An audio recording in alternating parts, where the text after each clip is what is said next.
We rented for 4 years and never thought we'd be able to buy something here, and then realized that we quickly needed more room. Not only because COVID hit, but also just in terms of having a family. And so we started looking around in the area, and again, kind of never thought we'd have something so close. And then we found the property, fell in love with kind of the bones of what it was, and it was not necessarily in a move-in ready state.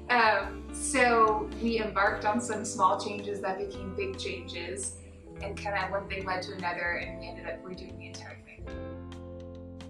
We had heard many horror stories and words of warning and cautionary tales, which made us a little apprehensive about going down the road in such a significant financial investment, which at that time had kind of already blossomed in terms of the scale and scope of what we were trying to do. For me, the concerns were, it's kind of what everyone says with contractors, but it's cost and time.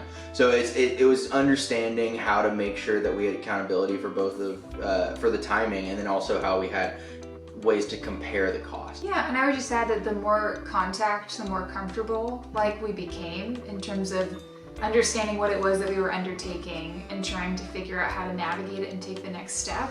So having kind of a helping hand throughout that process was incredibly valuable.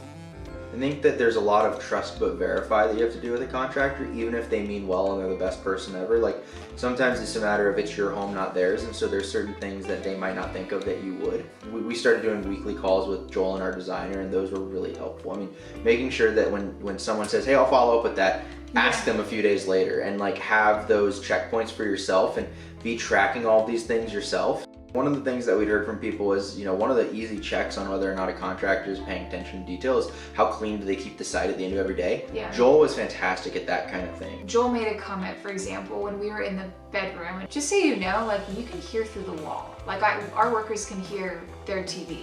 And I was like, oh dang, that would suck. And so when we were in that pause state, we actually did a change order to increase the sound attenuation measures within that wall, and it was the best thing we've ever. Fantastic idea. I think as a very inexperienced renovator, having the help and the third-party knowledge and validation to know that we weren't making a terrible choice and in fact we're making a good choice was incredibly valuable and gave us a lot of confidence moving into kind of the unknown process of renovating an entire condo.